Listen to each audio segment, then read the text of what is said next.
Lucknow RSS की अनुषंगिक संगठन राष्ट्रीय एकता मिशन जिसके संरक्षक इंद्रेश कुमार है। इस संगठन के ट्रस्टी ज्ञानेंद्र सिंह बाबा और उनकी पत्नी रूबी सिंह ने बताया कि 22 जनवरी सभी के लिए बहुत महत्वपूर्ण दिन होने वाला है। हमारे भगवान श्री राम सनातन धर्म के पुरोधा है। इस महत्वपूर्ण दिन को सभी लोगों को एक साथ मिलकर अपने घरों में दिवाली के उत्सव के रूप में मनाना चाहिए। विराजमान होने वाले हैं, मंदिर का उद्घाटन होने वाला है। इस मौके को किस तरीके से देखते हैं और आप इस खुशी के दिन को किस तरीके से मनाएंगे? हम 22 तारीख को एक बहुत ही विश्व खुशमय वातावरण, एक नैरेटिव बना करके चल रहे हैं और उस दिन जो अयोध्या में होना है ये शायद ही अभी तक दुनिया में ऐसा सीन कहीं होगा। और भगवान राम आस्था के पुंज है, आस्था के प्रतीक हैं और सनातन धर्म के पुरोधा हैं। इस दिन के लिए मुझसे भी पूछा गया था कि आप कहाँ रहेंगे, तो मैंने कानपुर में बताया था। मेरा उस दिन भगवान राम से साक्षात्कार नहीं हो पाएगा। यदि बुलाएंगे तो मैं चला भी जाऊंगा। और मैंने राम मंदिर के लिए बहुत काम किया है। काम ऐसे किया है जैसे सुप्रीम कोर्ट के आदेश आया था सुलह समझौता वाला है कि हम हिंदू मुस्लिम बैठ करके इसको एक रास्ता निकालें। उसकी कई कॉन्फ्रेंसेस हम लोगों की, उसके साक्षी हमारे मुंशी जी हैं। जगह जगह जा कर के बैठ कर ही किसी भी समस्या का समाधान किया जा सकता है। उसके क्रम में कई बार मैं हमारे अखिल भारतीय केंद्रीय अधिकारी माननीय इंद्रेश कुमार जी के प्रतिनिधि के रूप में वरिष्ठ प्रचारक माननीय माहिर ध्वज जी स्वामी मुरारी दास जी के प्रतिनिधि के रूप में मेरा कई बार अयोध्या जाना रहा।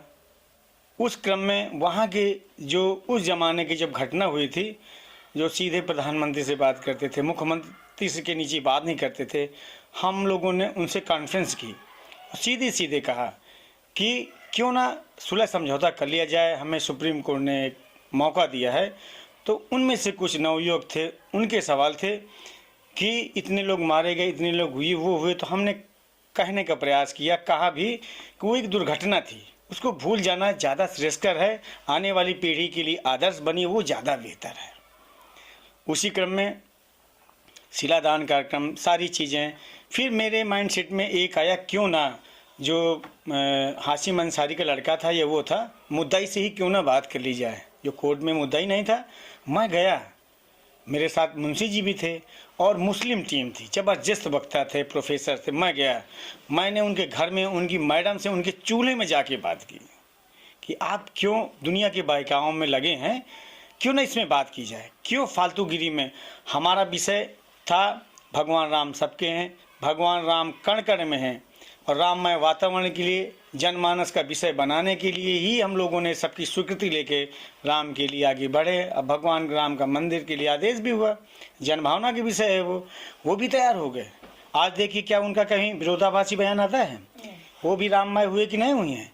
तो दुनिया में ऐसे तमाम प्रकार के रूप हैं। अब भगवान राम हमारे वो राम हैं जो रोम रोम में बसे हैं। अभी मैं कहीं बैठा था तो किसी ने मुझसे पूछा कि रावण के 10 शीश हैं और राम की 1 शीश है।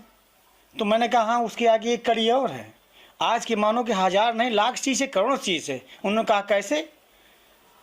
हमने कहा राम 1 शीश वाले थे और उन्होंने दुनिया को दिखा दिया कि हम हैं मर्यादा पुरुषोत्तम हैं, लोगों की आस्था के प्रतीक क्यों बने, कैसे बने, उनका विषय था। रावण बहुरूपिया था, 10 चीज से तो एक एक चीज से, एक एक दिमाग से काम लेता था कि छल से, कहीं बल से, केवल से, इस तभी वो फलीभूत नहीं हुआ। मैंने वो भी पढ़ा, देखी, मेरे पास रखी है, रावण सहित है। बचपन से ही विरोधाभासी भी था मैं, पक्ष के साथ विपक्ष पढ़ता था। क्यों? क्लेटी कब आएगी? जब पक्ष साथ विपक्ष होगा तभी क्लेटी आती है। और संघ से मैं कक्षा 9 से मैं जुड़ा हूँ। तो मेरे पास संघ प्रचारक उस समय आए थे, बोला यार ये गांधी के साथ सुभाष, ये कैसे कंट्रोवर्शियल? हमको ना, मेरा ये है कि दोनों की स्टेडी मेरी, तो मैं क्लियरिटी जान लूँगा कहाँ। और पक्ष के साथ विपक्ष लगा रहता है मैडम, तो बहुत अच्छा निकलता है रिजल्ट। सर, इस मौके पर कुछ लोगों ने ये भी कहा कि जिन्होंने अपने पूरे जीवन भर राम जन्मभूमि के लिए संघर्ष किया, उनको अभी वो मान और सम्मान नहीं मिल रहा, या उनको अगर देखा जाए तो बुलावा भी नहीं है। तो इस बात को लेकर क्या कहेंगे आप? बुलावे क्रम में जैसे मेरी जानकारी है तो ये जो कार्यक्रम हो रहा है एक ना अयोध्या का है, ना एक प्रदेश का है, ना ये एक देश का है, ये विश्व का प्रोग्राम है। पूरी दुनिया के चुनिंदा लोग आ रहे हैं। तो संघ की व्यवस्था के अनुरूप सबसे कहा गया है जो जहाँ है वहाँ बढ़िया बढ़िया प्रोग्राम कराए। जैसे मैं इस अपार्टमेंट में रहता हूँ, यहाँ भी मैंने एक योजना रच दी है, कार्यक्रम में एक योजना रच दी है। उस दिन 4 बजे से 7 बजे के बीच में यहीं हमारे वैदिक विद्या केंद्र चलता है आश्रम में, उसके 11 ब्राह्मण होंगे जो संस्कृत वेद विद्या के पुरोधा हैं, वो अपना यहाँ यज्ञ कराएंगे। और मैंने एक टीम बना दी है, आगे हमारे यहाँ मंदिर है वहाँ पूजा पाठ करेंगे, उस 3 राममय वातावरण क्रिएट करेंगे। इसके बाद नीचे लंच भोजन वोजन की व्यवस्था है। हमारे आश्रम में कल से नहीं आज से ही भंडारा है, पूजा है, वेद की व्यवस्थाएं शुरू हो गई हैं। तो इस दिन के लिए पूरे देशवासियों को क्या संदेश देंगे, किस तरीके से? पूरे देशवासियों के लिए मेरा संदेश यही है कि जो जहाँ रहे वहीं भगवान राम के लिए उस माहौल का आनंद लें। और वहाँ जाने से कोई फ़ायदा नहीं, इतना भीड़ इतना वो है। जब हमारा राम का मुझसे पूछा गया आप क्यों नहीं जाएंगे, मुझे बीबी अभी पास तुरंत मिल जाएगा, लेकिन क्या मैं राम से आज साक्षात्कार कर पाऊँगा? ये शांति के विषय है, ये एकांत का विषय है। भगवान से जब मिलना है तो शांत से मिलो, एकांत से मिलो। वहाँ उस दिन इतनी बड़ी भीड़ होगी, इतने लोग होंगे, वहाँ कहाँ गिनती होगी? और गिनती भगवान के यहाँ एकांत में ही होती है। जगह जगह हम लोग जाते हैं जहाँ गरीब बच्चे होते हैं, वहाँ पे कॉपी किताब का वितरण करते हैं। या जैसे कि बहुत गरीब कहीं मिल जाते हैं तो कंबल, वो सोए रहते हैं, हम लोग कंबल उठा उठा के आते हैं, मतलब बिना बताए ये सारे समाज सेवा का काम करते हैं। तो मैम जैसे कि सब आज इस समय तो अगर कहे कि सब जगह राम ही राम दिख रहे हैं, तो 22 जनवरी को क्या कुछ विशेष कर रहे हैं आप? हम लोग यहाँ पे हवन करेंगे और जो है पूजा करेंगे, सुंदरकांड का पाठ शुरू होगा और पूरे अपार्टमेंट के लोग मिलके अपना भाईचारे के साथ अच्छा सा उनका स्वागत करेंगे। कि 22 जनवरी को जो इतना भव्य कार्यक्रम हो रहा है अयोध्या में, तो आप इस दिन को किस तरीके से मनाएंगे, किस तरीके से भगवान श्री राम को अपने श्रद्धा सुमन देंगे? सभी को प्रणाम। मेरा नाम पीयूष ओझा है और मैं एक स्वयं सेवक हूँ और भगवान का भी राम का सेवक हूँ। आज 500 साल के तपस्या के बाद जो फल मिल रहा है वो राम मंदिर है। हम वहाँ जा तो नहीं सकते क्योंकि कुछ पाबंदियाँ हैं, बट हम लोग ने ये सोचा कि अपने अपार्टमेंट में पार्क इन्फिनिया में इस लहर को दौड़ाएं और जो यहाँ पे एक अपनापन है उसको जागृत करें, जो राम का अपनापन है, जो अमृत परिवार का अपनापन है। जिस तरह मंथन हुआ था समुद्र में और अमृत निकला था और वो सब में बटा, उसी प्रकार हम लोग ने हर घर जाकर राम जी का जो पोस्ट और अक्षत आया था अयोध्या से हर घर में बांटा और उससे ये संदेश दिया कि ये अक्षत आपके घर की पवित्रता को बढ़ाएगा और वही अक्षत की कृपा संपूर्ण जगत पे बने रहे।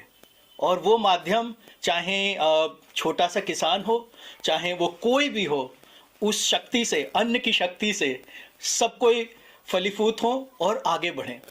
इसी को मनाते हुए हम लोग 22 तारीख को पार्क इन्फिनिया अपार्टमेंट में एक छोटा सा कार्यक्रम रखे हैं जिसमें हम श्री राम लला की सुबह जागरण और आरती करेंगे। सारी महिलाएं उस पावन आरती में सम्मिलित होंगी और वो एक झांकी के रूप में पूरे अपार्टमेंट की तरफ उस दिए को लेके जाएंगी, जिससे पूरे अपार्टमेंट और पूरे विश्व में ये एक संदेश जाए। जिस प्रकार एक छोटा सा दिया रोशनी को लाता है, उसी प्रकार जब सारी महिलाएं इस दिया को लेके चलेंगी तो वो मातृ शक्ति और दिया की शक्ति से पूरे विश्व को एक नई ऊर्जा की ओर प्रदान करेंगी और वो शक्ति सबको मिलेगी। हम लोग ने बटुक को बुलाया, जो छोटे छोटे नन्हे बालक हैं जो हमारे यहाँ यज्ञ करेंगे, हवन करेंगे।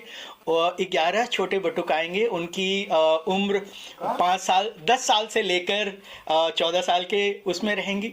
वो यज्ञ हवन और पूजा करेंगे, यहाँ पे यज्ञ की स्थापना होगी और उसके बाद कीर्तन मंडली हनुमान चालीसा का पूरा ज्ञान करेंगे और सुंदरकांड का पाठ होगा। इससे एक जो राममय जीवन है, राम जी का जो एक संदेश था, सीता मैया की जो तपस्या थी, उस तपस्या को लेते हुए अपने बच्चों के अंदर एक ऐसी जागृति आए और अमृत परिवार बने। विवेकानंद केंद्र जो जिससे मैं जुड़ा हुआ हूँ वो अमृत परिवार को लेकर आगे चलता है। और आज विवेकानंद जी के जयंती पर इससे अच्छा और कोई अवसर नहीं है जब हम इस चीज़ को आगे बढ़ाएं। धन्यवाद। जय श्री